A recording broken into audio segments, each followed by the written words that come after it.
Might have some stragglers come in, and that's fine. Here.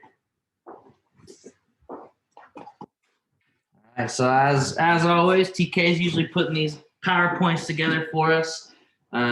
Today's is dedicated really on the man JC. JC the man himself.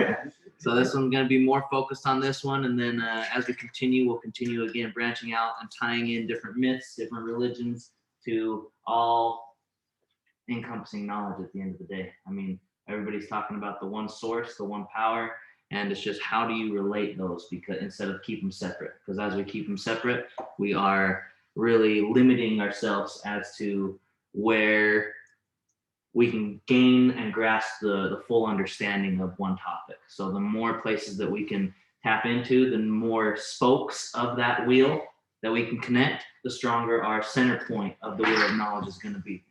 Buenos dias, brother. So sorry. Great to see you. Gotta apologize.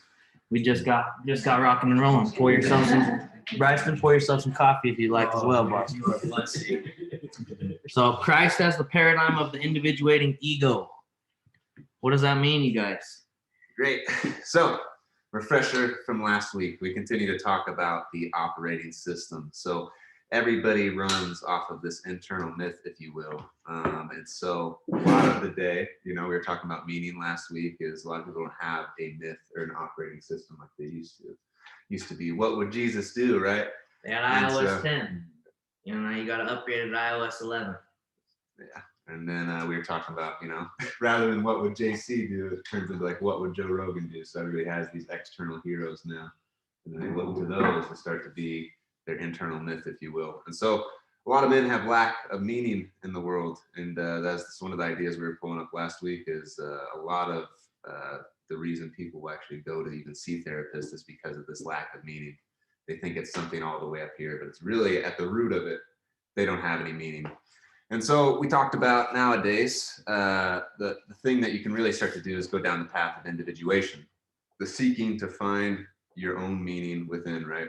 And becoming an individual. So once again, how do you continue to start to separate yourself from church, from, your family, all these societal norms, and actually start to figure out who you are. So you can start to Teague's point, start to utilize these myths. And we've been continuing to talk about Christianity every single week. So we wanted to kind of dedicate a whole session to it. And that being the case, Jesus, that is who the conversation will be about. But Christianity, right? Can you go back to that real quick? I just want you to notice how lonely this man looks. I mean, the path of individuation, the path of living from internal outside, instead of what the world tells you that you need to be external inside, is a lonely process, because my journey isn't TK's journey. TK's journey isn't Crew's journey. Everybody's journey is different. JC's journey was completely different. When he was getting hated on for hanging out with the prostitutes, hanging out with the poor people, hanging out with the sick people, and preaching the word, they're like, well, how come you're doing this? How come you're hanging out with these guys? In essence, he said, basically, if you guys already know God, I shouldn't have to spend time with you. I need to spend time with the people who don't. And then they're asking him, well, how come you're teaching on the Sabbath day? It's like, well, is the man for Sabbath, or is Sabbath for man? And it's like, at the end of the day, he said, I do what I see the Father do. And where did he see the Father? He saw the Father internally. He didn't see the Father externally, because externally is, oh, well, now you got pornography. Now you got every movie. You got to be like this character if you want to be cool in life. Oh, you want to be a lawyer? You better be like Johnny Cochran on Entourage. If you want to be an athlete, oh, you got to be like LeBron James. Well, maybe not everybody has the same values or the same goals or the same aspirations as each person. You have to live from you out. This billionaire, Dexter Yeager, one of my favorites, talks about it all the time. He's like, as soon as I started to I lived from the outside world into me, it destroyed me. So as soon as I started to live from me out, I was able to start creating. I was able to start making moves now, because I'm not worried about what everybody tells me I have to be. But guess what? It's fucking lonely. Yeah. So lonely. So just be aware, like, this isn't a journey of ease. But as Jim Rohn says as well, don't wish it were easier, wish we were better. And through that lonely journey, we're going to become truly, truly great. Yeah, absolutely. And to that point, nobody else can do the work for you, right? People can go see therapists. They can have friends and family that help them through hard times. But at the end of the day, you're the one who has to start to conquer those own demons. And you need solitude in order to do that. And so it is a very lonely path. As your consciousness continues to arise, you start to see how many people are asleep. So with that being said, Christianity can be used as that path to really start to go down the individuation side of things, so you can start to become more complete and more whole, right? And so it is deep within the layers of our mind. Just as the body evolves and physical attributes are passed down from generation to generation, so are the blueprints and the structure of the psyche. So just the way that our DNA works and all of your ancestral DNA, it's almost like we have these things down at the bottom of man that have been passed down from time to time, and they continue to rise up through individuals throughout all this time, right? And so I was talking to crew, I've been talking to everybody about this idea of you are almost like a house, and you have this basement, and it's like all of these personal things that have happened to you in your whole life. And you have all these personal experiences, all these behavioral experiences that you've gotten from your parents, your environment, your society. So you have all those personal things within your unconscious. But then Jung was down there, and he ended up finding some water that was flowing up from the basement, right? And then he started to tear up the floor a little bit and said, there's a lot more down here than we've been talking about. And so what he ended up finding is that underneath your personal experience in life, there's actually like mines down there. And so there's so much more underneath the basement of your house, essentially. And so it's that same idea I've been covering of the ocean. It's this abundant thing. And so what we have to do is like go down there and start to discover and basically bring a torch down into those mines. And so Christianity is the thing that starts to bring light to things that are going down there and below the basement, if you will. And so all this DNA has been passed down. And yeah, go ahead. And to add on to that, just like he's saying, this DNA has been passed down. The same way you're able to receive, oh, you got your dad's eyes. Oh, you got your mom's figure. Oh, you got this from your parents. There's even people who have been adopted that have never met their family. And then the grandma goes and talks to them and is like, man, that was weird. You reminded me of your dad here. You reminded me of your mom here. It's like DNA is inherent in everybody. Who's to say feelings or trauma or experiences that they've been through hasn't been passed along just as the same way you got the same shape of their nose? Because DNA, it just carries information. It's all it is, magnetized information. And if you can change the DNA, if you can adjust the DNA, which we're finding out we can now, is very, very powerful. Now you can start to create the circumstance instead of be a creature of circumstance. So just understand that we might be battling stuff that's been stacked against us ever since, as soon as we popped out. You know, we might be battling a battle that isn't just ours to fight, but it's our responsibility to do so, because now that we know. And once you know, you can't unknow what you know. That's a terrible but beautiful blessing at the same time. So just be aware of that as we continue to move forward. You're not just battling your battles. You're battling the whole past battles. You're battling battles maybe your parents didn't battle. They didn't want to face because they didn't even know about the basement. So they didn't go down there and like, it's fucking dark down there. I don't want to dig. There might be fucking monsters in there. And then once you go down, you're like, man, there's a lot more monsters in here than I thought. And then like Young, though, he starts digging. And guess what's in those mines? Gold, diamonds, everything. Abundance is in those mines if we're willing to go in and dig for ourselves. But the digging takes work, it takes energy, and it takes facing scary ass things that sometimes we don't want to look at. Yep, very well said. Perfect. So here you see Jesus hanging out with a lot of people. Just another image. Is there anything you want to point out in this one? You're going to notice all the time, again, he has his hand on the bread, left hand. You're going to hear this comment, right hand to God. Okay. There's a lot of pictures, a lot of symbolical pictures. The Masons talk about it a lot. All types of different secret societies talk about it. We're still having to figure out the full, because symbolism is layers of information. So you have to understand a picture, just like Confucius said, can literally mean 1,000 words. So understanding that a picture at surface level is not the fucking picture that we're looking at. We have to look at it in depth. But until we understand so many different layers and so many different contexts, different religions, different views, different beliefs that go into that same point, we're not even always going to know what these pictures mean. But they're so symbolic. And Leonardo da Vinci was a badass guy. He knew this stuff. And I'll show you another picture in the future here. But he has his left hand on the bread. Left hand, that what I found is always on the, virtually always on the physical. Bread is physical. And then he has his right hand, my right hand to God. If you guys have ever heard that. Right hand is virtually always in the spiritual realm as well. And there's a lot of interesting stuff on that. There's also bad guys that study that.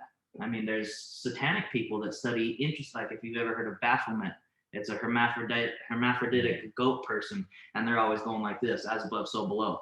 Then they have this hand symbol right here that's supposedly the meaning of searching for truth. But at this point, there's so many fucking layers that I can't put a claim on that yet till I know, because there's a lot of evil and manipulation with these symbols as well. But his right hand again is going up to God. So right hand spiritual, left hand physical. Something interesting just to take note of as you see all these old pictures, because these guys weren't fucking idiots. Like these guys were smart people. They took all the time in their world to get these paintings correct, geometrically correct, as well as symbolically correct. But what was just like when we read a book, we have to know what was the agenda of that author. Are they just trying to get paid so they write the book and then we absorb it as true? Or are they really just trying to give that knowledge? And then we can truly absorb it as true and not be misled. It's like, well, where are these authors? You got to know enough about them, just like you have to know enough about the artists to know what are they trying to relay? What message are they trying to give? And is it to assist me or is it to mislead me? And that's a wild path to start asking, you know, it gets a little crazy.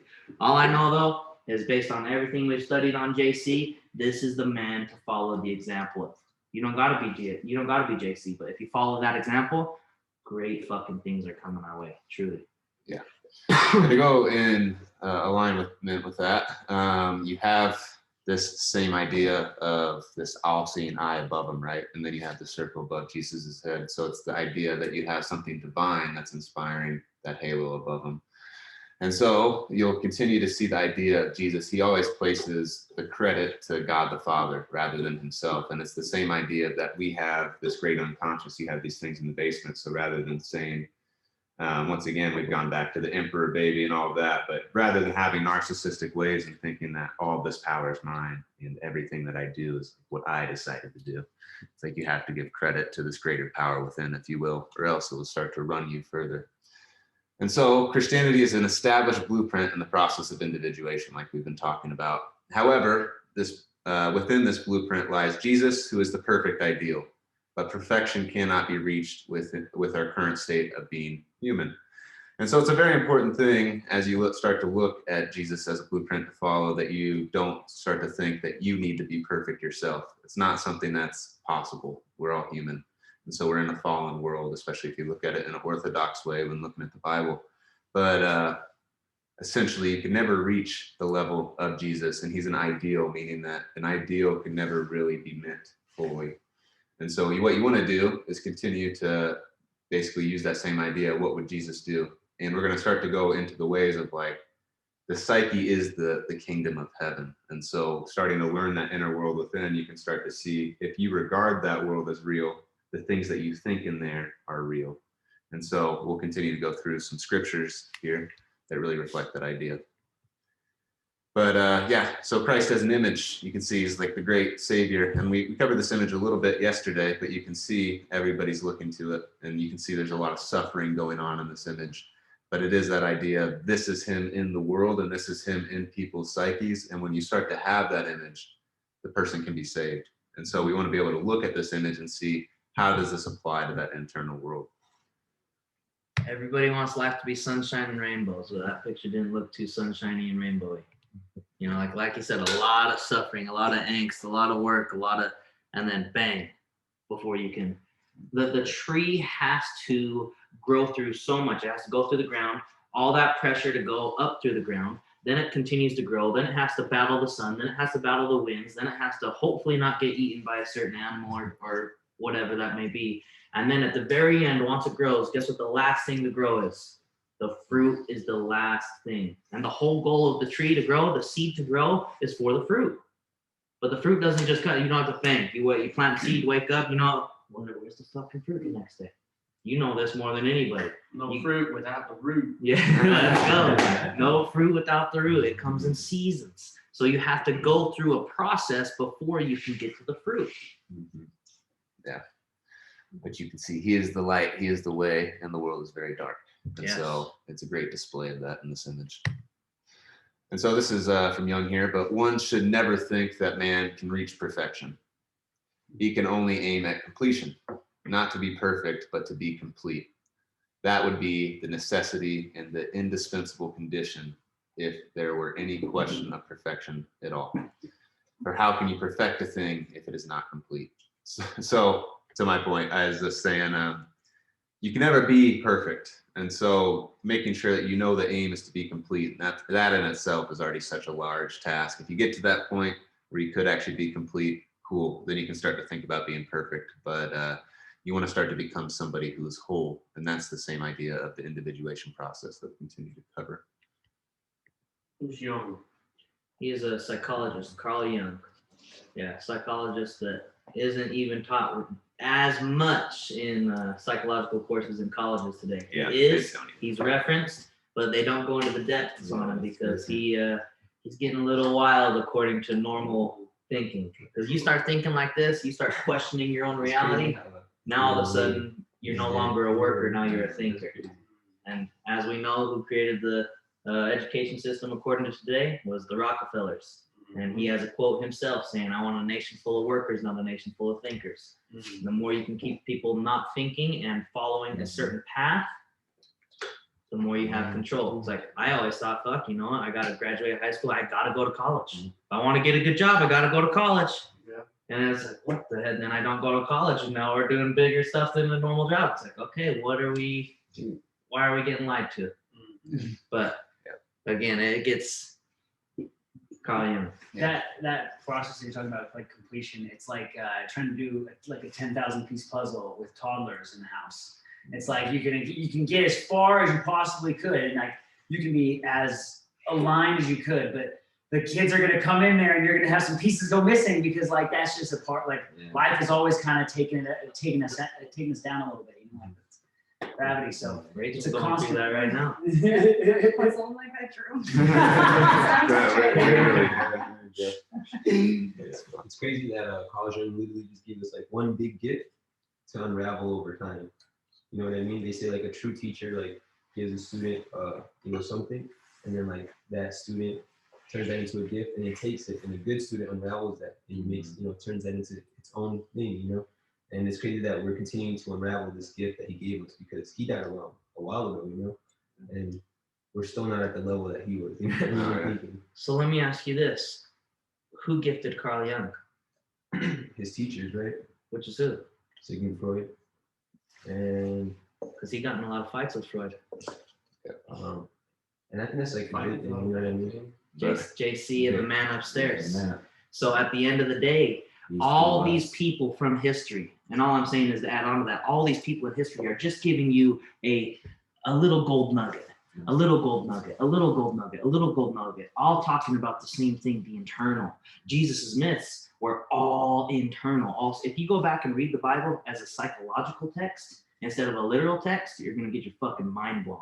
It's a game changer. But if you can understand that, yes, regard Carl Jung highly, but he's a human just like you, and take him off of the pedestal and just take his knowledge and take Jesus' knowledge, take everybody off the pedestal and put the man upstairs and then you as the vessel.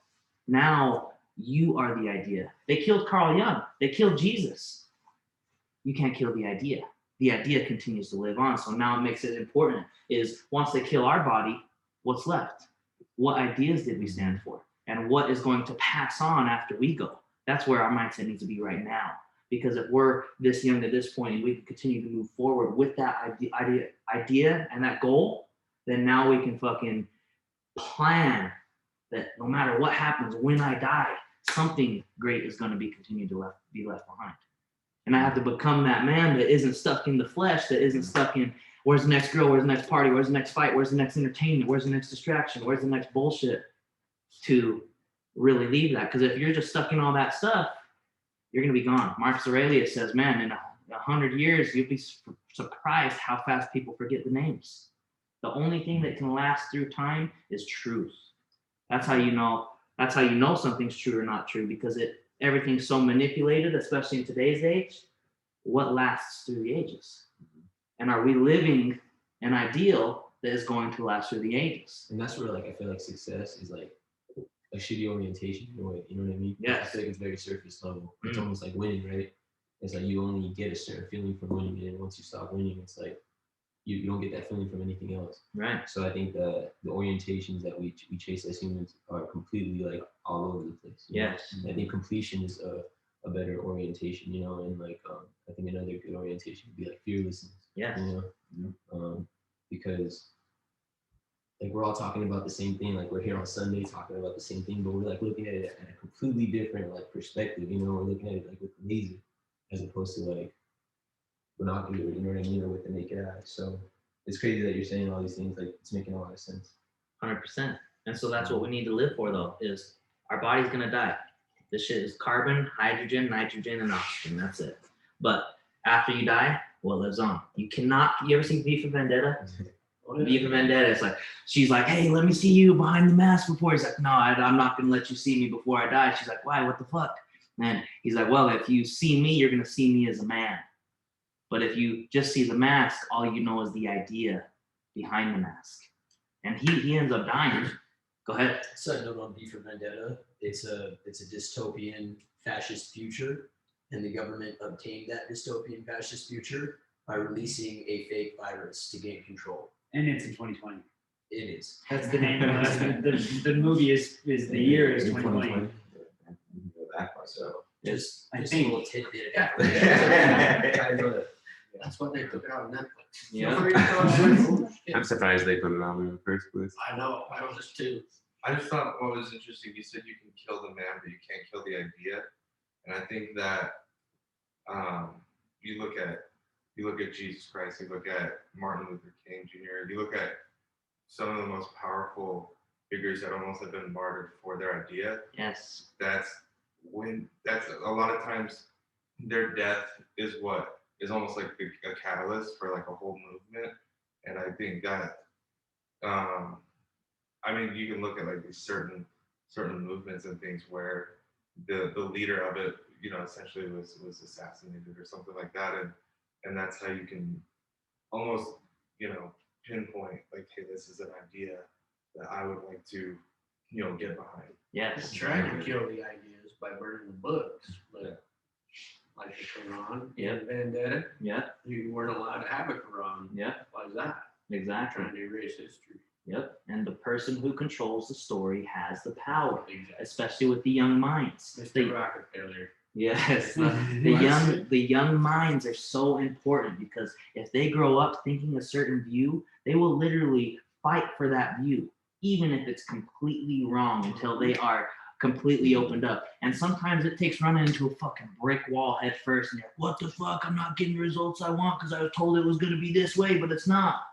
And then now you're open to the spirit. Then you're open to suggestion. You're open to change.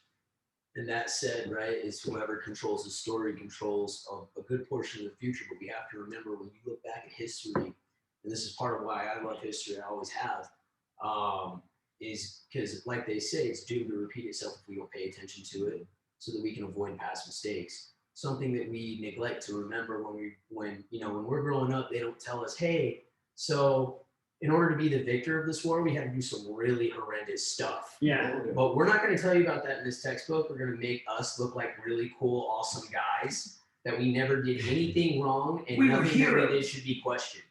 So, but we won, so it's okay. You can trust what you wrote down, and that's just not true. You have to look at, if you're looking at history and you feel some sort of allegiance to one side, you know, that's kind of normal because we all have our subconscious preferences before we learn, right? And then you learn, oh, these people were just like me and they were living peacefully and they just didn't want to give up the land that they had grown this seed on, which was an herb.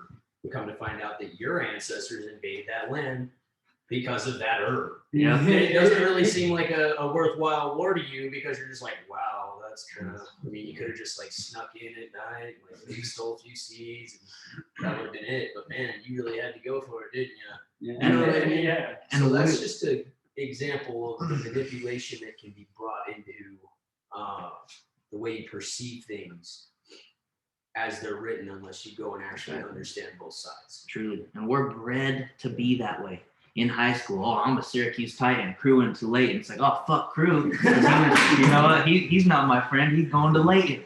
You know what? And vice versa. He's like, fuck those guys. You know, they're at a different high school. It's like, you are bred to have disagreements if they're not like you.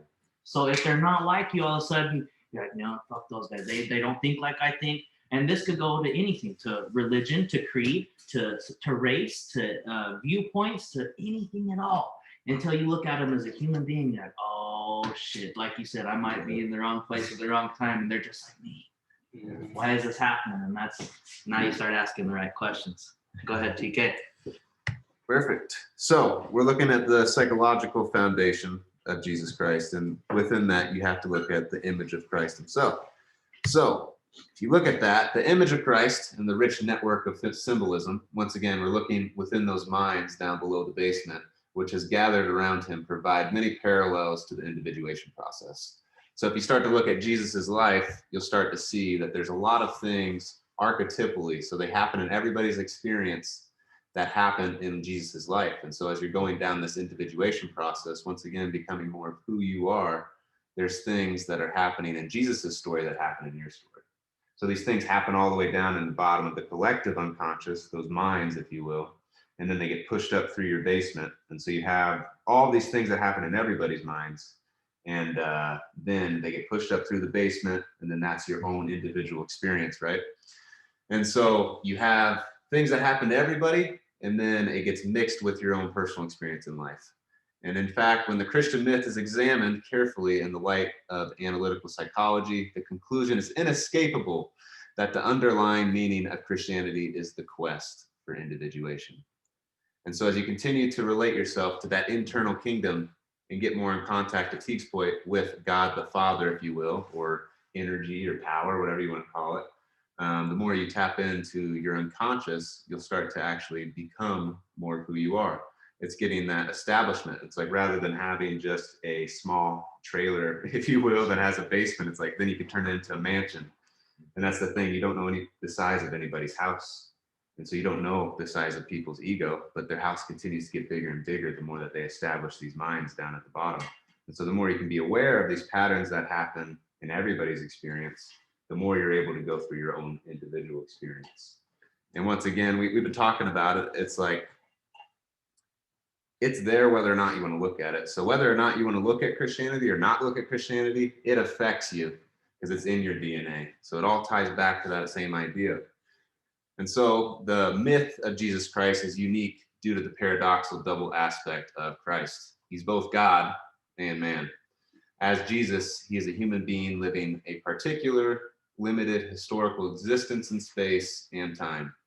To that point, you can kill the guy, but you're not going to kill the idea. So as Christ, he is the anointed one, the king, the logos that has existed from the beginning beyond space and time, the eternal deity itself. Understood psychologically, this means that Christ is simultaneously a symbol for both the self, so the unconscious as a whole, and your consciousness too, and he's the ideal ego. So he's that house as well. And so you want to be able to have that big mansion that Jesus is, if you will. And what you're trying to do is continue to build up your consciousness so you continue to be as conscious to the world, both internally and externally as possible. And so you think Christ, the same way we all have this self within, this ego, if you will, we have a greater spirit that's across all space and time. And so you can even look at dreams. Dreams are actually very outside of the time that we live in. They're not, I mean, you have the weirdest things happen in dreams. It's not even chronological order sometimes, rather than like going up to a house and opening up the door and then going downstairs. It's like sometimes you're downstairs and then you go up the door. Point being is like, there's certain things that happen in dreams that literally tell the future. And so you have your greater self within, your spirit that is outside of the realm of space and time. And so you have Jesus, the man, just as you have your physical body. And then he has the Christ spirit, which comes to him when he gets baptized, right? And so basically you get baptized in your own life. And so that would be one of the things that happen in his individuation process as he goes and he gets baptized, and his true spirit comes down. And so that happens to everybody. You eventually get in touch with your greater self. We've been talking about it for several weeks. And so he goes to the river, and John the Baptist is the one that baptized him in Jordan. And so, or in the river of Jordan. Do you remember? I think it's in the Jordan River. Jordan River. Yeah.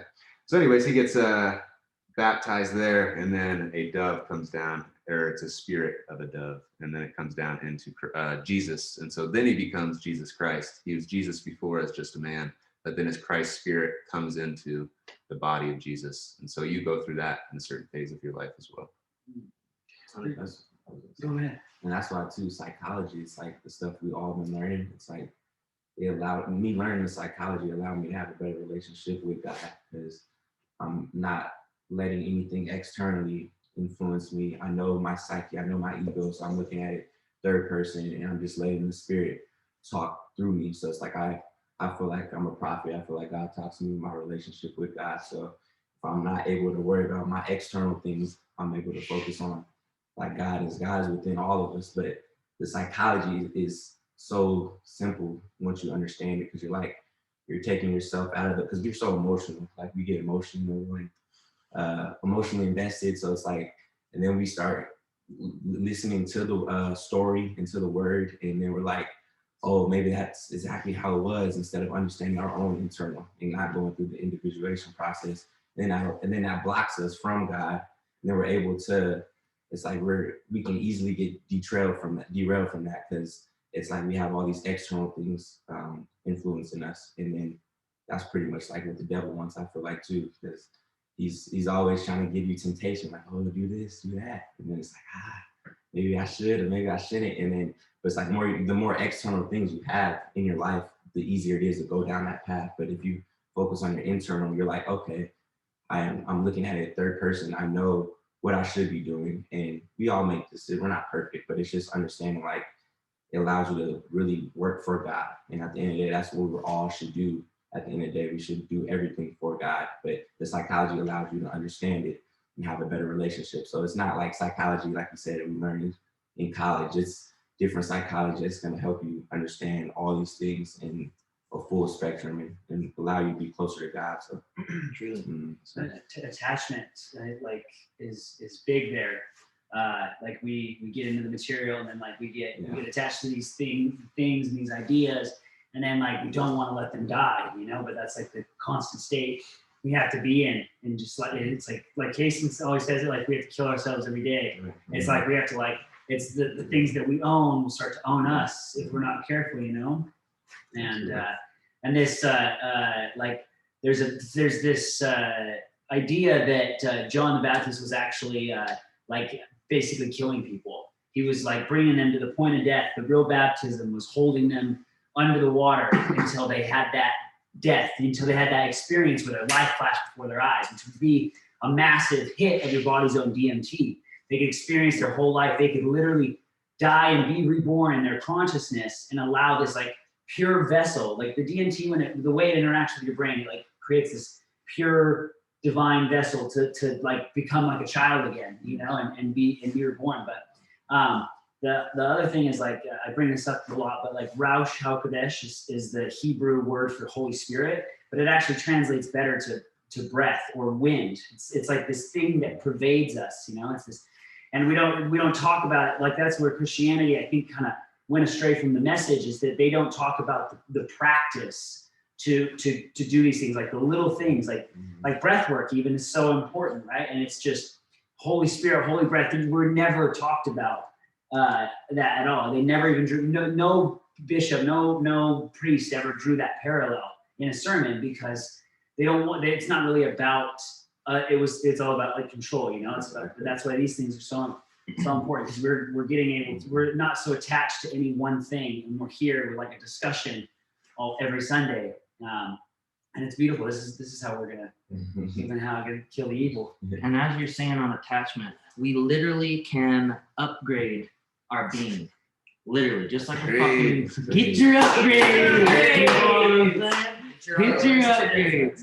And you can literally upgrade your being just like as you go through a fucking video game. You pass a level and you got 1,000 experience points. Am I gonna level up his physical? Am I gonna level up his mental? Am I gonna level up his spiritual? Am I gonna level up his kindness? Am I gonna level up his service? It's like you can literally level yourself up, but as you're attached, guess what? You don't get as many experience points. And then you're like, fuck, I gotta eat this food because I'm addicted to this food. Oh, now I gotta eat this drug because I'm addicted to this drug. Oh, now I'm addicted to female. So, oh, I gotta get the next female. Where's the next female? Where's the next female? Where's the next distraction? Because you get so attached to it, you can no longer upgrade as fast. It's not saying that anything in moderation is bad because it can also be amazing, great things in this material world. But in order to gain those spiritual upgrades, you literally got to put the work in. I mean, Jesus went on the 40-day fast to cleanse the physical body before he starts doing his work. That's some fucking upgrades, right? That's some experience points right there. And there is trials and tribulations. So maybe a female comes my way that isn't supposed to come my way.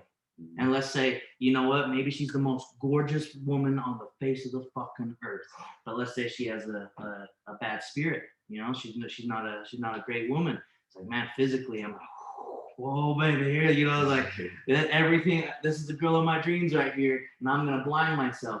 The upgrade might come from, you know what, this isn't where I need to be right now, and having the power to step away. Bang, fucking 500 experience points. Now what are you gonna upgrade yourself on? You just upgraded yourself mentally, you upgraded yourself spiritually, and then physically you're like, I'm in fucking control. This thing don't run me no more. This thing's running me. You know what I'm saying? Just like he was saying though, with time, it's like, how long is it? How long are you guys really dreaming when you're asleep? It's like 5-ish minutes, you know, but it seems like fucking you're like the whole night I had the craziest dream. It was hours and hours. Time is gone. Time was a man-made fucking illusion that if you let it trap you, you literally are limited. You're in that box that Brian was talking about last time, where you trap yourself in the fucking box. It's like you cannot allow time to elude you, in essence. And just like if you've done any psychedelics, there's that point, like I said, where you're holding on, you're like, I don't want to go, don't go. You're like, this is my world. I gotta stay here. No. As soon as you let go, it's like, where the fuck did time go? Next thing you know, it was either 6 hours to 14 hours, and you're just like, what the fuck just happened? You know what I'm saying? And so that's the same that happens in a dream. It's like, so do not get trapped by time. I may do an act. I may be asking for a goal. I may be praying. I may be looking for something. And if I do it right now, if I do the action, if I put out the cause, the law is I will get the effect. The law doesn't say when you're going to get the effect. Because again, time is a fucking illusion. The law says you will get the effect. So if you know I put the cause out, I asked for a goal to be attained, I'm working towards something, I might have talked to TK, and it might have to take a month for TK to go talk to somebody in another country for a conversation to take place that's going to allow my goal to happen. But if within that 30 days, I'm like, you know what, fuck, I put the cause out, I didn't get the effect, no, this doesn't fucking work, I lost my faith. Now instead of upgrades, losing your faith is fucking downgrades. It's a sliding scale. It never stops. Does that make sense? So you're either always elevating or you're what's the fucking word for that? De-escalating? Regressing. You're regressing. And as I'm regressing, people are like, yeah, you know, I've stayed the same. I'm right here in my life. You're like, no, you never fucking stay the same. You're either elevating or you're regressing. Just like Wolf's Law, if you want to look up Wolf's Law in the gym, it's basically use it or lose it. The muscles, the human body, if you're not putting stress on the muscles, they're going to go away. Look at a paraplegic. If they're not using their legs, they wither. Now you just got little, basically thin legs because they're not being utilized. It atrophies. If you're not using the spirit, if you're not using the brain, guess what? Same thing, it atrophies. Can I just, I wanted just to bring up the discussion on like symbolism a little bit more. Because symbolism, pretty much what it is, it's like a curtain, right? And then behind that curtain, you hear whispers. Like, you know, one picture speaks 1,000 words, right? And then it's like in art, they say you use a lie to expose the truth in art. So a lot of times, like, we're seeing these symbols, and these symbols are coming to us in movies and in pictures and all these different things. And it's like, we're still hearing the whispers. We're just not conscious of those whispers. You know what I mean? Which is a Yeah. really, really scary thing, because at the end of the day, it's like what's truly behind the curtain. It's like the truth, right? And it's like what's behind you. It's like the truth, your shadow, right? So in reality, all these symbols are almost like symbolize like the voices of hell. You know what I mean? That like whisper to you all the time, and it's a very scary thing to hear how many people are, you know, speaking through symbols because they fear to lifting the curtain, you know. And that's a very scary thing to me, because like, when did we start needing images to tell the truth? That means that the truth has been like the biggest fear in human existence since as far as we can remember. Well, look at a child's brain. If there's children who get traumatized at an early age in life, their brain will literally block the memory of that trauma to protect themselves. The brain is trying to protect you, but it'll literally block the memory of that trauma so you can't remember it. So now it takes hypnotism, it takes tools, etc., to dig that back out. As the TK was saying, get back into the fucking minds and go from there, right? I just want to add to look at it from a very real perspective of what's going on in our life right now and what happened. And when you show those things like Renaissance paintings, the guy who was he was actually the one who initiated the Renaissance. Was actually, he had a huge it happened obviously in Italy, and he was actually around several Renaissance artists and influenced their art a lot and taught them a lot about symbolism, so that you could subconsciously plant this idea into people's minds on a mass scale. So think about that then.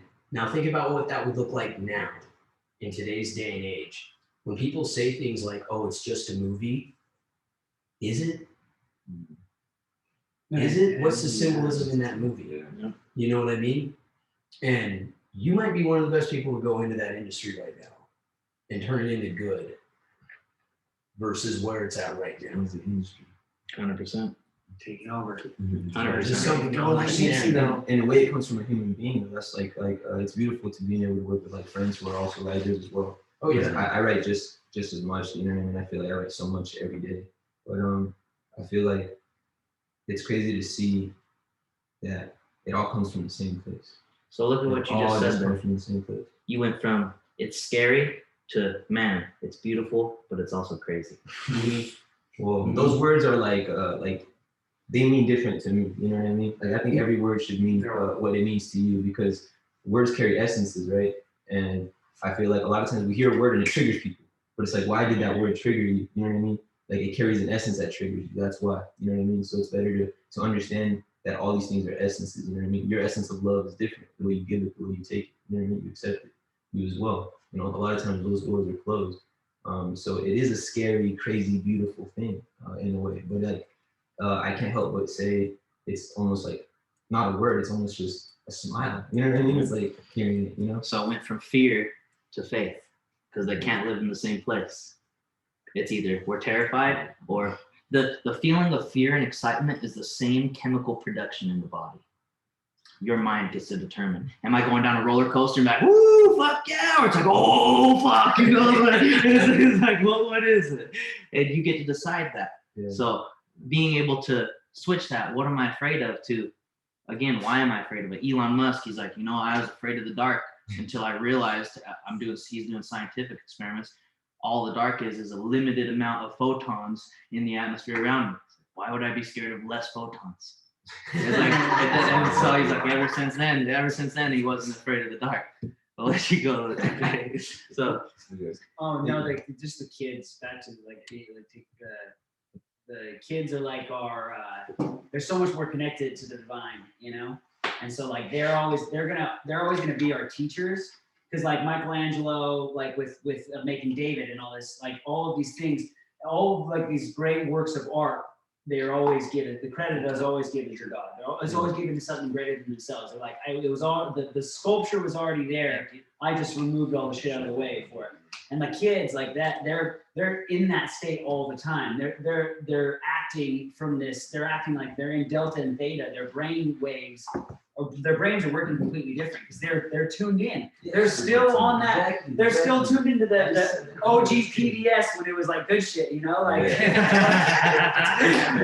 had a sergeant in the Marine Corps who told me one time, and it rung in my head last week when you were talking about how you were previously addicted to pornography in your life. And my sergeant was like, man, we were all, you know, when you're in the Marine Corps, it's I was a completely different person, it was a different mentality. So, you know, you're in this like male like circle jerk where you're just sitting around saying stupid stuff to make each other laugh because there's no other way to pass the time, and you're in a hurry up and wait. So porn, of course, was one of the first things that came up in a Marine Corps conversation. And my sergeant's like, yeah, thank God for porn, man, because I just do not have the imagination that I had when I was a child. And I was like, I thought to myself how my imagination never went away. And I was just like, I wonder how that happened. You know what I mean? And I think it's exactly what we were doing right then and there. Is I was allowing this organization to tell me what to think, how to feel. When you go across, you have to go overseas and you're facing an enemy, right? You have to believe that that's really your enemy, or you're not going to point a gun at him. You know what I mean? Yeah. So his whole imagination was taken from him because he had to completely remove all aspects of who he was in order to be what that institution wanted him to be. Mhm. But how can we do that for things on an earthly level that give us nothing internally instead of doing something internally on a different manifestation level? Yep. And do something that is going to ultimately serve ourselves at the highest level so that we can serve others at our highest level. Absolutely. TK, let's move forward a little bit, and Brian will have you add on to that. Cool. Just real quick. Teague, I remember telling Teague one time, I'm like, Teague, I feel like the phone and technology cripples us. Like, I feel like back then, you know, when Michelangelo would wake up in the middle of the night, he wouldn't just chill on his phone until he fell asleep. He'd pick up a book or an instrument or whatever, you know what I mean?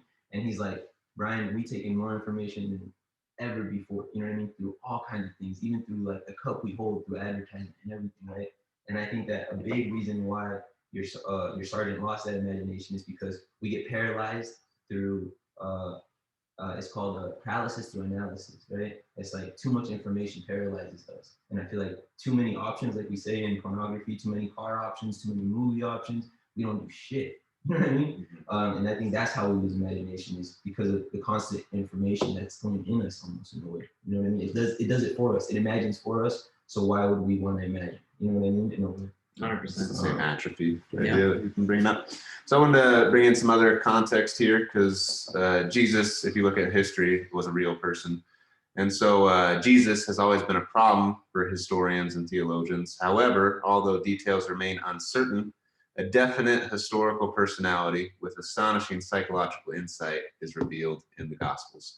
So if you start to look at the Gospel as a whole, it actually is very similar to what you would treat somebody with in psychology. So if somebody came in and a therapist is going to show you the projections that you're putting out onto the world. So basically you have this internal worldview, and it's like putting several glasses on for the way that you see this external world outside of you. But the Bible gets you to look at the way that you're viewing those things. And I'm going to start to build off of that idea. But basically, you want to be able to have the most correct lens possible. And if you follow Christ's story and you start to apply it within your own life, you're going to start to be able to reveal the true world around you. And so Teague added this in here. Yeah, just a quick, if you're going to look into the biblical side of things, it's important to also look into the books that have been removed from the text. And then after that, ask yourself, why have these fucking books been removed from the texts? The book of Enoch, I'm breaking into this one right now heavily. I've previously read it, and then I've studied more and more and more on what we're talking about, and now I'm reading it again, completely new book. But this shit is crazy, guys. It talks about some stuff that the Bible ain't, well, I shouldn't say the Bible isn't willing to get into, or God isn't getting into, but certain institutions are not willing to get into. And the next reason is why. Ask yourself that. This is a badass book talking about multiple different scenarios that are completely erased in current Catholic religions, current multiple Christianity religions, that you guys have, if you want to know something, you got to get to the core of it. That's all I'm saying, is don't take shit at surface level. Get to the core, understand where it came from, why it came from there. And then again, understanding the person who controls the narrative has the power. Now, what power did they want and why? Or what power do they want to take away from us, and why? Yes, very well said. And so Jesus experienced a direct relation to the heavenly archetypal Father and described in numerous vivid symbolic images the nature of the kingdom of heaven. And so we continue to talk about the psyche as a whole. And so the kingdom of heaven would be the equivalent of the psyche for everybody. And so Jesus continues to bring up the idea of the kingdom of heaven. And so if you want to reverse that and reverse engineer that idea, we're talking about the psyche as a whole when viewing it through a psychological lens. And so from his teaching, it is clear to see he had profound awareness of the reality of the psyche. The Mosaic laws purely recognized only the reality of deeds. Jesus recognized the reality of the inner psychic states. And so you had Moses, he came along with the 10 Commandments, but there's several others, rules and laws that they set out within the Torah, which is the first 5 books of the Old Testament. And so it's you should do this, you shouldn't do that, you should do this, you shouldn't do that. And so it's basically the tools of how you can run a civilization successfully. And so it's basically all these external deeds. But Jesus came along and he started to point out, he's like, okay, that's great. We shouldn't kill somebody, but I'm telling you, if you're upset with your brother and you're thinking about killing him, you already did it. Because the internal world is just as real as the outside world, right? So it's not just enough to say, oh, I didn't kill somebody, so I'm a good person. Yeah, so if somebody doesn't do it externally, it doesn't mean that they didn't think it. And so you have to actually be able to look at these things, because Jesus, he starts to go along and show you, if you're having these feelings and you're having these ideas, you did do it. And so he's starting to get you to see your internal world a lot more truly, because what is the intention that's all the way down here for the action that you're doing outside in the world? Because the intention is what matters. And so he's pointing out all these Pharisees are like, I gave some money to this organization or this nonprofit, basically. And then he's like, all right, but you're telling the whole world about it. So it's like, is it between you and the rest of the people? Are you doing it for vanity, or are you doing it for God? Because if you're doing it for God, why do you need to go out and tell people? And so how does that story apply to so many different areas? And so thinking about it, the Old Testament was very broken down. Of course, there's psychological truths, and it goes a lot more into this. But Jesus comes along, he starts to talk about Moses. Moses wrote a lot of great things, but Jesus was the one that started to break into the internal world rather than just thinking externally. And so you can see within that, the Old Testament, the consciousness changes from being very focused on the external things that you do, and it starts to become, rather than the work that you do, it's by faith.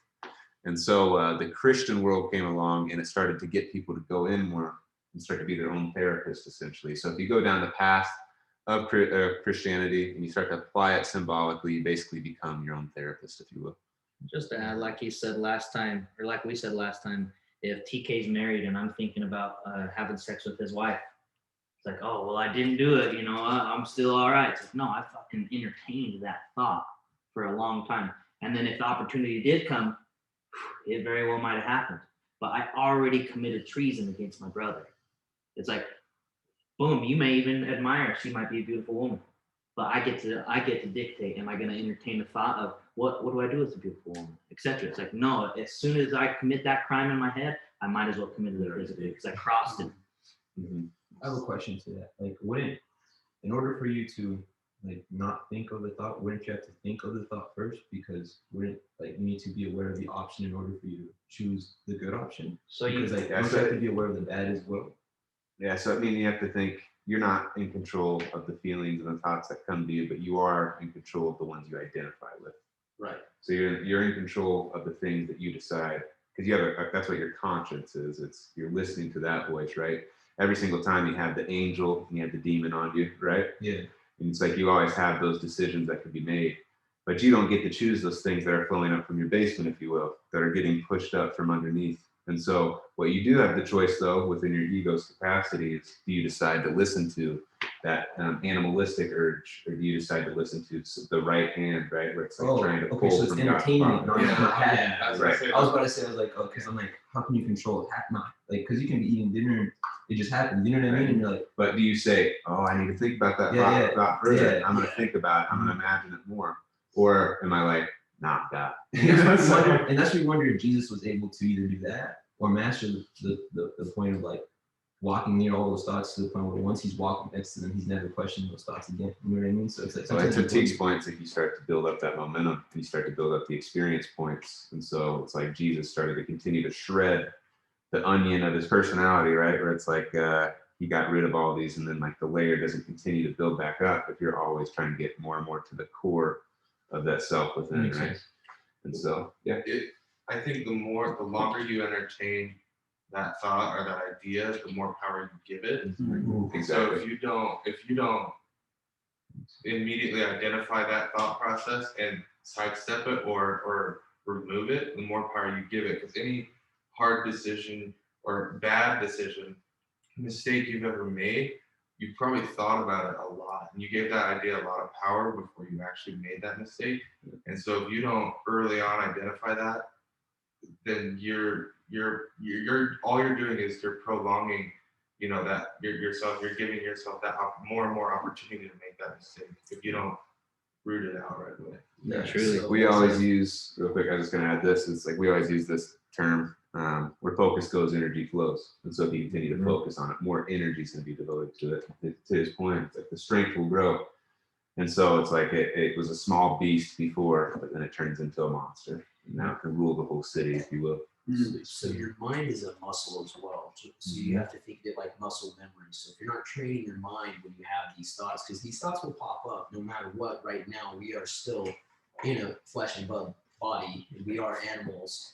So we're going to have animalistic thoughts appear every now and then. Whether we identify with them or not and give them attention and give them that power is important, but you have to understand that just because you had that doesn't mean that you are by nature a bad person.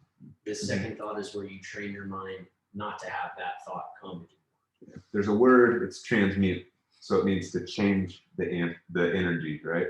So you're changing it, you're transitioning it into a different way of thinking. And that's so why you can see things as essences once again, right? Like, yeah. The essence of something can become the essence for something. So think about like the color comes in as red. We'll say it's like sexual lust, and it's like you want to turn it into like green, which would be like God, if you will. Yeah. So you're changing the energy into something else, and you're devoting rather than the focus going to let's make more red. It's like I'm more focused on let's make more green. But to his point, it's like you build up the muscle memory. So when those type of thoughts come along, it's just going to automatically start to train yourself green. And so rather than staying painted with one color, you start to be able to grow the other side, and you build up more experience points. And so now sexual lust is like, cool, I got that checked off. It's always going to be there, but I'm getting that muscle stronger and stronger each time. And it's like I'm getting over my instinctual desires, the things that control a lot of men. And that's really what happens when you go from boyhood to manhood. It's like you start to take responsibility for all of these things that control you, and start to get rid of pride, start to get rid of envy, of jealousy, of lust. And so getting away from those things, that's when you start to become a man. And so point being is you want to build up that muscle memory, to your point. Transferring the energy is what you do, because you can't control what comes in. You can only control how the energy gets transferred. And like, this is just a thought, but if we can identify them, there's a taboo to identifying there being different voices inside your head. But like if we look at the psyche, we have like the id, the ego, all these things, So if we can figure out a way to hear them actually differently, so it doesn't all sound like us in there. It doesn't all sound the same. Like one's got like a Latin accent or something, like every time that asshole talks, you're like, hey, that's not me. Like if we could somehow, like, I know it's never going to be that simple, but just kind of a concept on it where we can understand, like as soon as it comes in, we hear it, it's like, oh, that's not highest self. Everybody's a little schizophrenic. Yeah, we go. Relate it to your body. You got a healthy body. You don't want to eat fast food, all that garbage, all that junk. Same thing with a healthy mind. You got a healthy mind, you stay away from that shit. You stay away Eat the from bread those of thoughts. God rather than see. Healthy body, healthy mind. It works together. 100% be Very well. well said. Cool. So to that point, we're painting the picture. There's an external world and there is an internal world. And Jesus was the one that came along to really start to be the first psychologist, if you will. He started to dig into it deeper, and he added these things in here. So they go perfectly with all of this. So most people are like, yeah, you know what? Let's man, what a beautiful painting. This is called The Creation of Adam by Leonardo da Vinci. It's a beautiful painting, but I'm telling you guys, these guys were fucking smart. They're not idiots. Like these guys were planting the seed for future consciousness. These guys knew what they were talking about, knew what they were painting about. And they're referencing again, look at God here touching Adam, right? He's about to make that connection. But what is this? This is a symbol of a fucking brain. Again, you literally have the anatomy of the brain right here. And it's reaching out, the internal versus the external, the heavenly versus the material, the spiritual versus the material. Again, so being able to marry the two is so important because the internal world is just as real, if not more real than the external. And it absolutely is more real. Yep.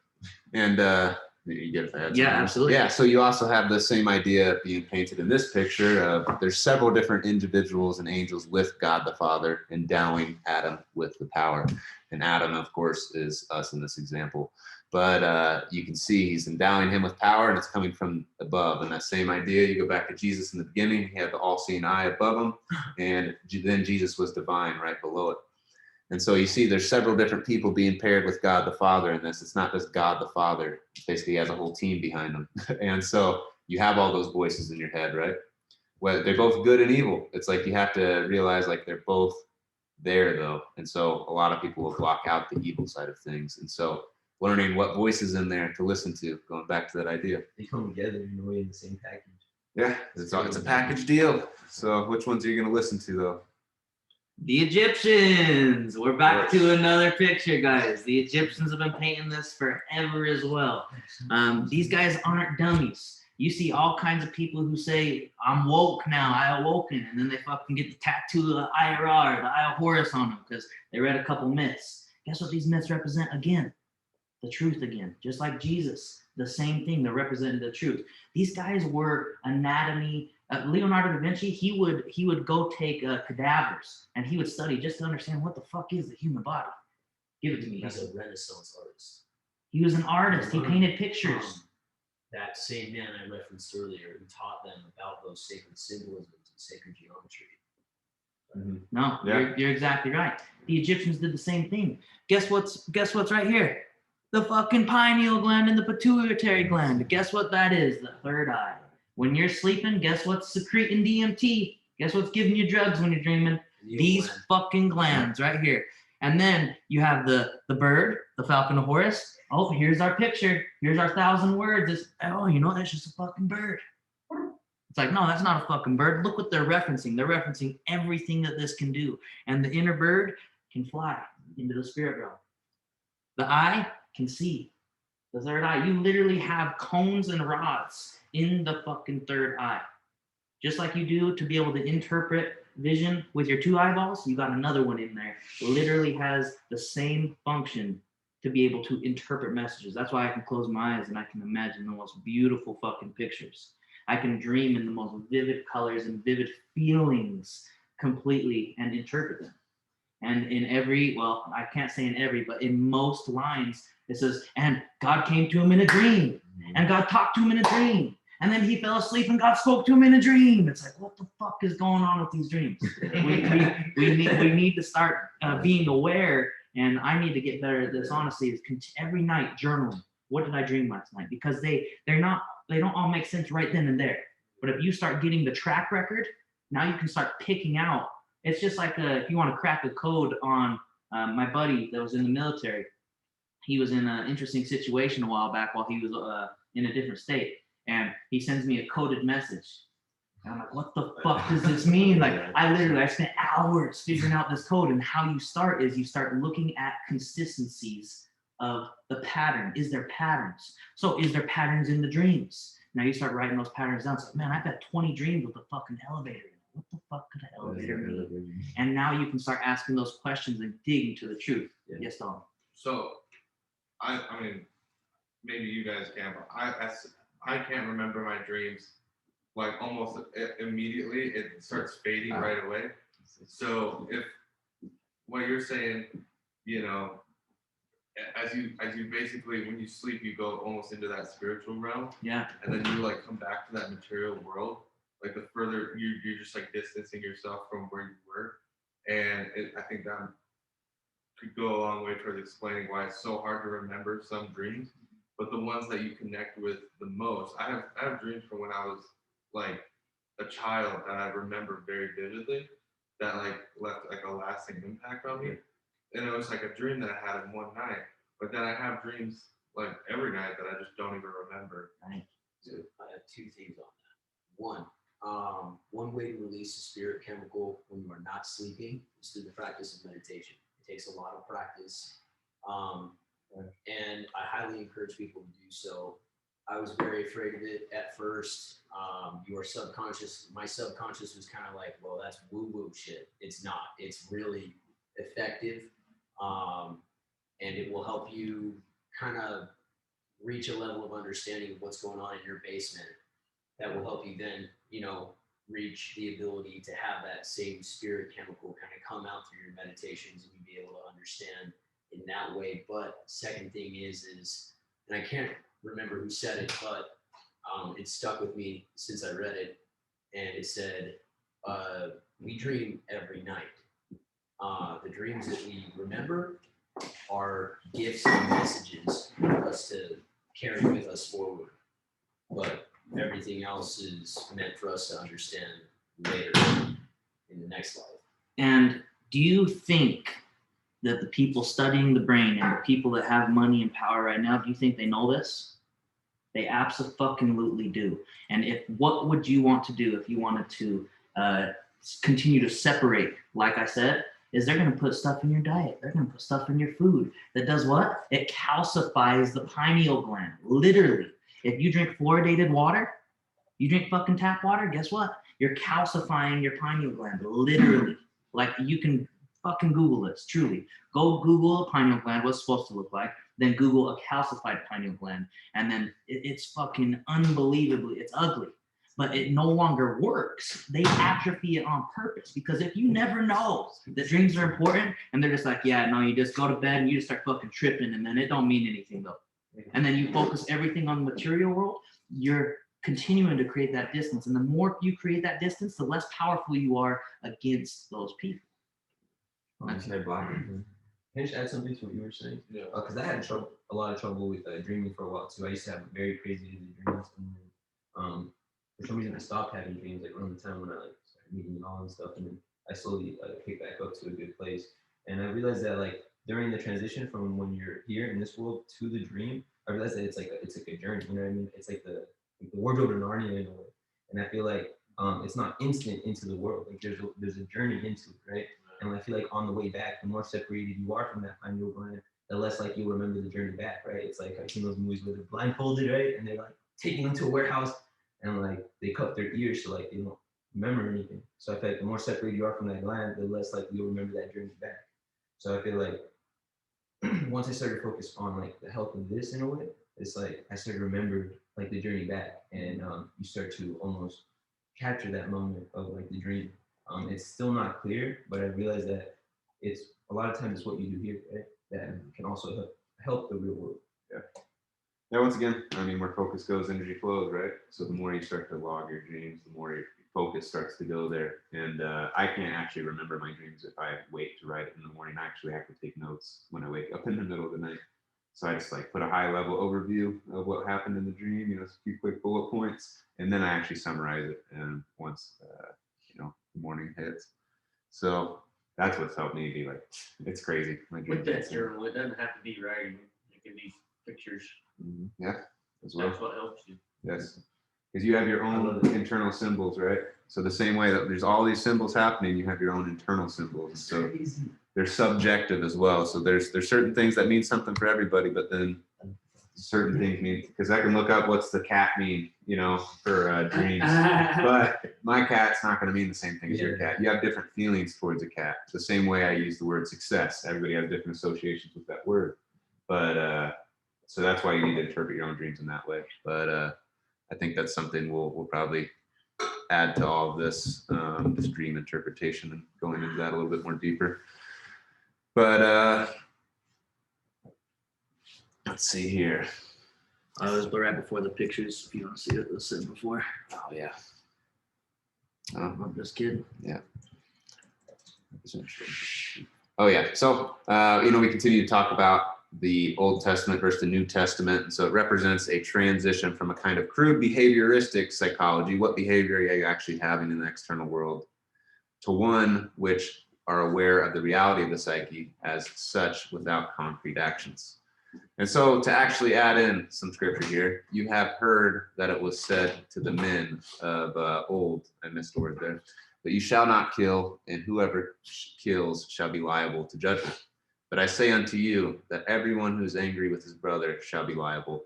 So I already brought up this idea a little bit earlier, but to our point, there's the actual external thought of it. There's the behavioristic side of it, of I'm not doing this behavior in the external world.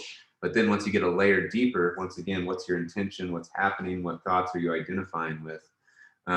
You want to continue to see, am I having that anger still? Am I actually seeing an imagination of me punching my friend in the face maybe? And so being able to have judgment on yourself that way, because the only person that can really look at that is yourself. And so a lot of Christianity is based around getting rid of your pride and being more humble. And so what you want to be able to do is start to really start to see your thoughts as they are. What intentions are driving the actions in which you take? Because the action is the behavior that you're doing, but what caused that behavior? And so if you continue to pull back that onion, it's like, okay, well, maybe it was my lust, maybe it's my power. Maybe I said I want a promotion because I want to help people, but it's really because I want more power. And so being able to actually be true enough with yourself that you see what's down at the bottom of all of this. And so the meaning, once again, the internal world is real. If you kill someone inside, how is it any different from killing somebody outside? And so once again, you're not going to control all the imaginations that come to you, but you are going to be able to control, do I identify with that? Like if I visualize myself stabbing somebody, things like this happen all the time, people said, but they don't see themselves as evil, so they just block it out. They literally can't see it. And so what you wouldn't be able to do. Yeah, narcissism. You think you're better than you are, right? And so you continue to paint a picture, but it actually gets you to the point that you can't see all your real things that are running you, all the intentions, all these instincts. And so you want to be able to actually interpret the real world as it is rather than who you think you are. And that's a very difficult thing to do. But reading things like that, you continue to dig back, right? Because this, once again, the gospel is focused around the idea of figuring out your real psychology. How do you enter in the kingdom of heaven? It's basically, you need to become less prideful, become humble, and admit to yourself, what are the things that are running you as an individual? What's the intention behind the action? Not just looking at the action, did I not do a bad thing? It's, did I have the thought though, which was the layer behind it. But I went to church every Sunday. Yeah, it's just an act. Yeah. Yeah, it's not, yeah. Like they say, you can walk with the Lord on Saturday, and on Sunday, and then with the devil on Saturday. So it's like, yep. So another one here. Why do you look at the speck of sawdust in your brother's eye with never a thought of the great plank in your own eye? So it's like I can judge Teague, I can judge any one of you guys, but it's like I probably have my own shit to deal with. So I'm projecting all this evil in my internal world onto you, and I'm judging you because of it. But it's really, I'm comparing you to basically something that's evil within me. But, yeah, just a clean. If I clean my own cup, I'm gonna find out everybody else's cup is clean. I can look at the negative. If you're in a spousal relationship, you know what? They didn't fucking do the dishes this time. They said they're gonna do the fucking dishes. It's like, well, what didn't I do? What bargain of my own didn't I uphold? And it's like, as soon as I start upholding my own integrity and staying true to my own word, guess what? Everybody that surrounds themselves around me, it's the weirdest fucking thing. It's the weirdest fucking thing. They start upholding theirs. But if I'm not upholding mine and I start judging him, it's like, well, fuck, man, you know what? He does a squat different than I do. You know, fuck, I'm better than him. You know, I know how to do this fucking technique and he doesn't. It's like, what the fuck? And that's like, but look at me. And then vice versa. I'm not realizing that I have this vice and this vice and this vice and your this bench vice. sucks. Exactly. Exactly. And so being able to understand that also our like he says in this verse, the plank is different or the twig is different in the other person's eye. It's like Demby's vice is not my vice. I can conquer Demby's vice because it's not mine. That does not make me better than him in any way at all. But if I start thinking it does, now I lost. My vice isn't Demby's vice. He can fucking conquer my vice like nothing, but I can't. It's like most of the time when I do drugs, if I get sucked in and the drugs do me. You know what I'm saying?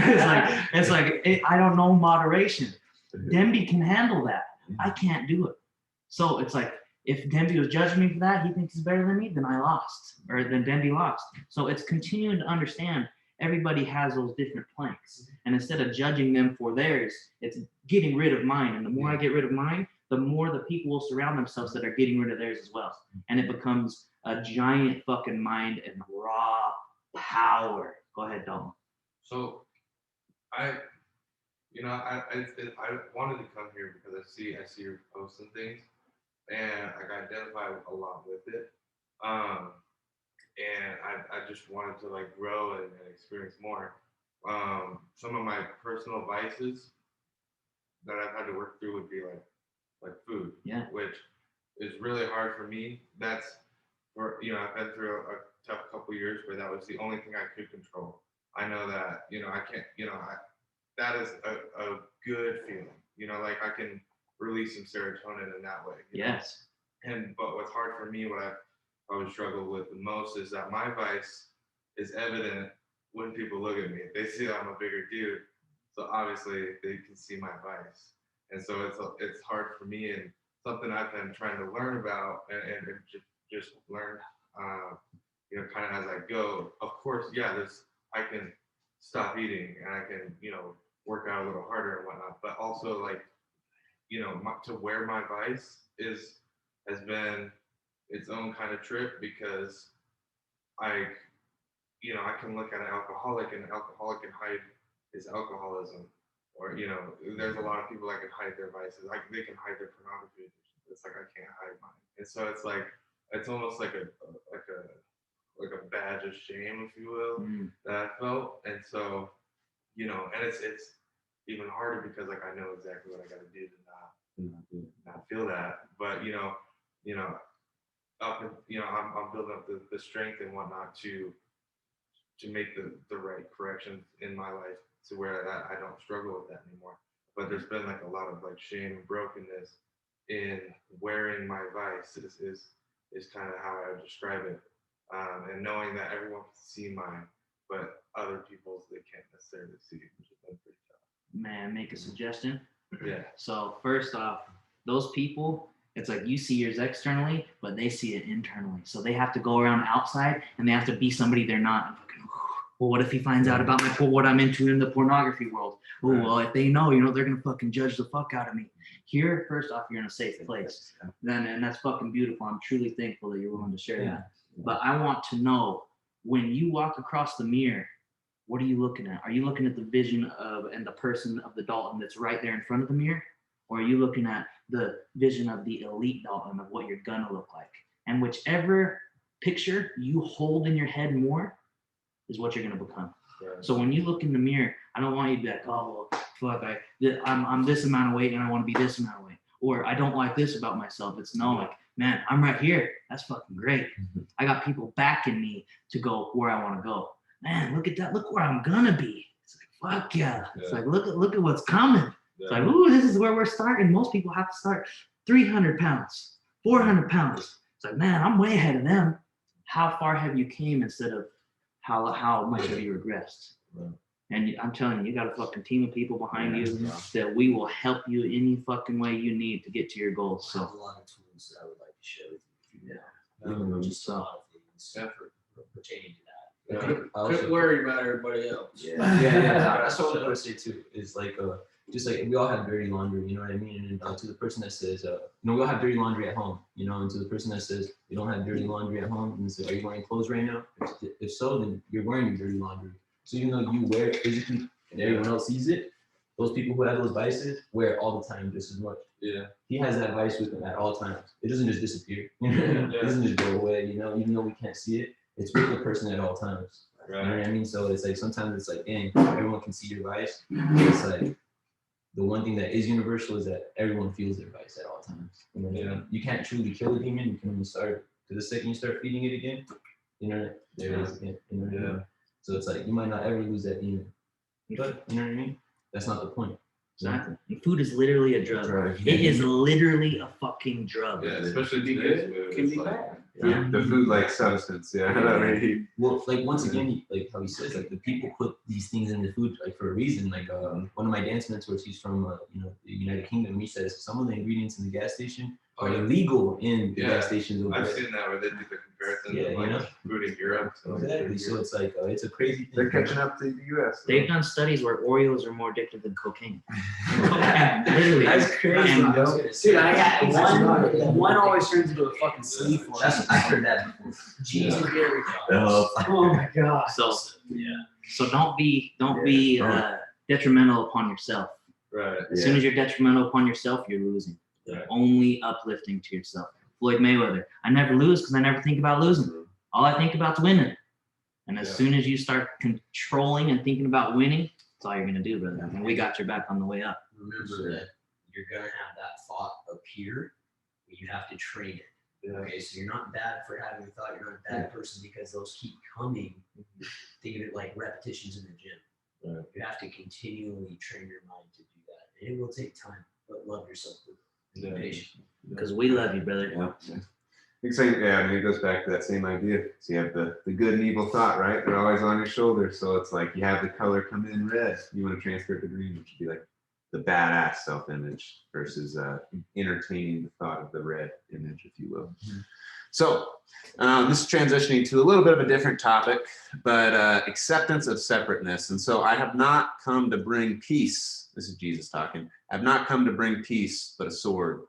For I have come to set a man against his father, and a daughter against her mother, and a daughter-in-law against her mother-in-law. And a man's foes will be those of his own household.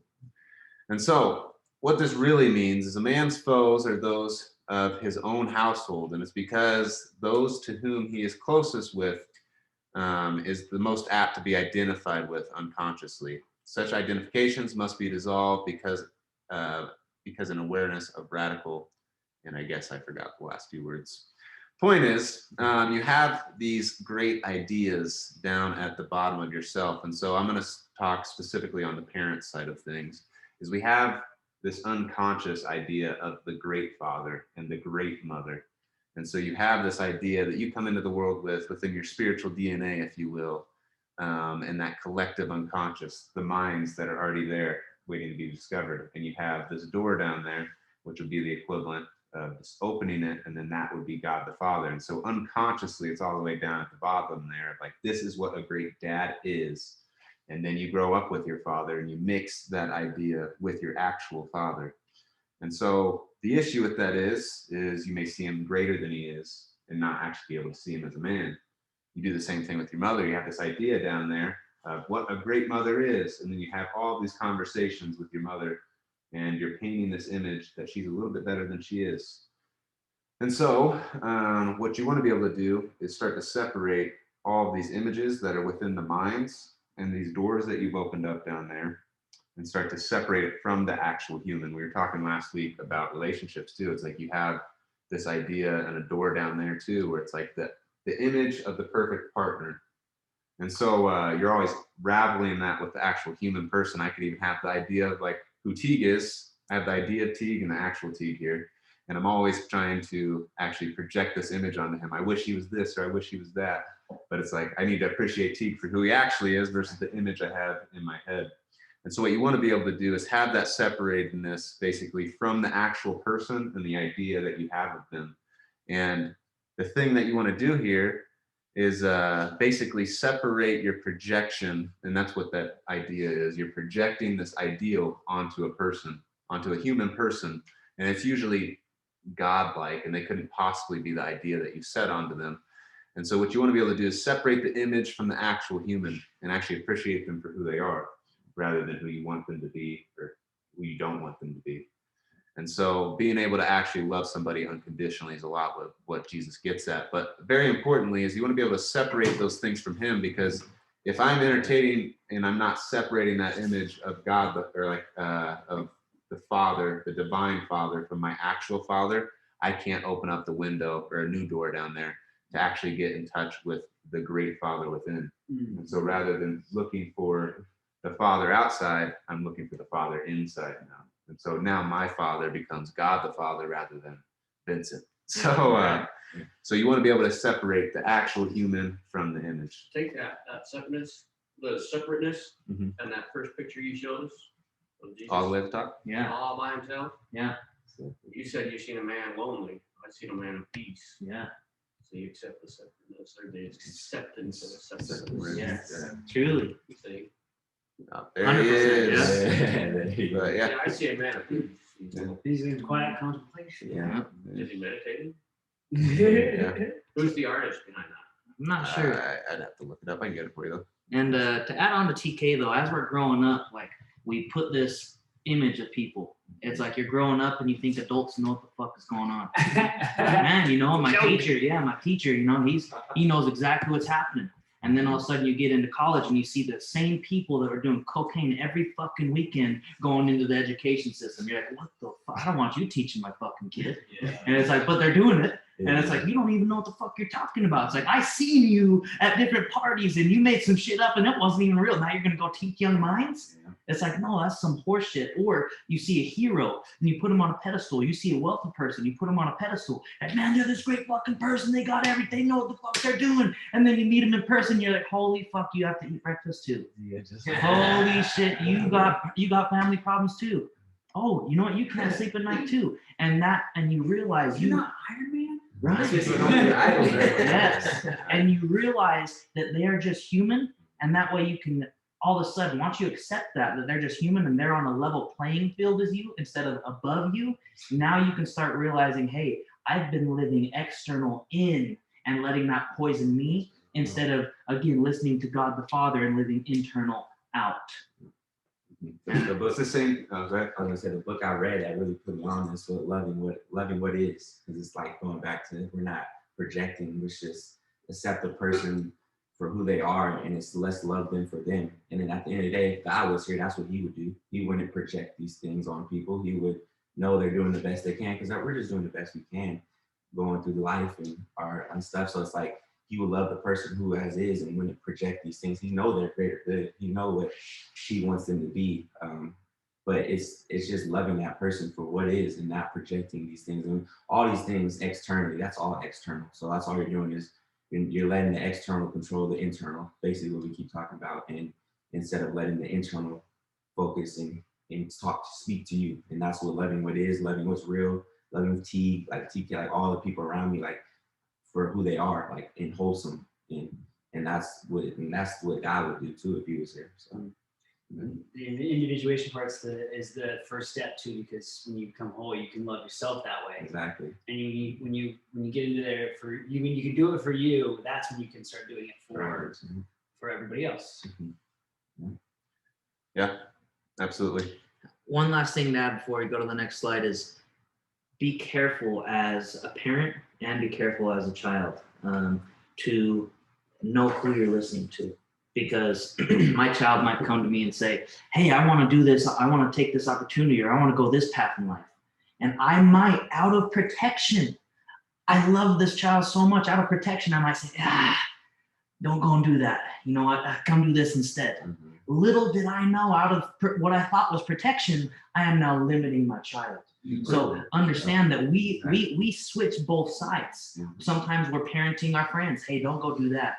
Or vice versa. Our friends or our family, hey, you know what? You tell your mom and dad, I got this dream. Mom, dad, I got this dream. I want to go do this. Like, it's great, but what if you could go to college instead? And then you go to college and now we fucking lost instead of following our dreams. And I'm not saying college is bad if that's a part of your path, but it's not everybody's path. So just be aware that your family may do this unconsciously. They want to protect you. They love you. They're trying to give you that right guidance, but it wasn't for you. That was the external coming in instead of the internal coming out. Perfect. So I just wanted to tie all of these together. So in Matthew, Jesus is talking. He says, you have heard it was said to be the men of old, you shall not kill, and whoever kills shall be liable to judgment. But I say unto you that everyone who's angry with his brother shall be liable. So I just wanted to reverse back to this one, because once again, we're talking about the internal world, the psyche within. And so you can see we're talking about it there, and then it ties into why do you look at the speck of sawdust in your brother's eye with never a thought of a great plank in your own eye. So what you're doing, and you're continuing to go through here, is looking at the intentions that are driving you. You're continuing to go through layer after layer, and it's like ogres are like onions. We're like onions. And so you're continuing to peel back layer after layer, and you want to continue to see what's actually running you as an individual. What instinctual desires are running you? Is it pride? Is it envy? Is it lust? What are the things that are actually driving you to action? Because it's not enough to say, oh, I didn't act on it. It's you need to peel it back a layer before. It's like, what is controlling my actions? And so with that being said, it ties back into this too. So those are layers. You have to look at the intentions and the things that are affecting you. And then this is the other one, right? Continuing to separate yourself from the great mother within, the great father within, and separating that from the actual humans. And it's like, then, you know, your dad becomes more of a bro rather than this great divine figure that you've put him up on a pedestal to be. And we do this all the time. We don't realize we do it. It's all unconscious. But if you don't know it, that your mind is sprouting up all of these things to your house once again. And it's layering over the people that you interact with in the real world. If you don't realize that, you're not going to be able to get in contact with God the Father, if you will. And so you have to peel back all these layers after layers, to see the real world as it is, rather than the ideas that you've been projecting onto the real world. And so only then can you actually start to be where Jesus was at, in a sense, where he was able to say, God the Father's doing this through me, but I don't know what God the Father wants if I think my dad's God the Father. I don't know what God the Father wants if I have all these other layers and I don't know what's affecting me and driving my actions. And so you have to continue to peel back these things to see what is driving you as an individual. Why are you doing certain things? And then only then can you actually start to be in touch with the greater self within that we've been covering. That's it. So, and that ties it all together.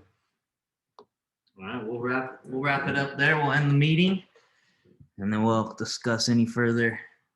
That was a good one right there. JT, there's your trash, sir. Oh, Oh, never mind. You smile.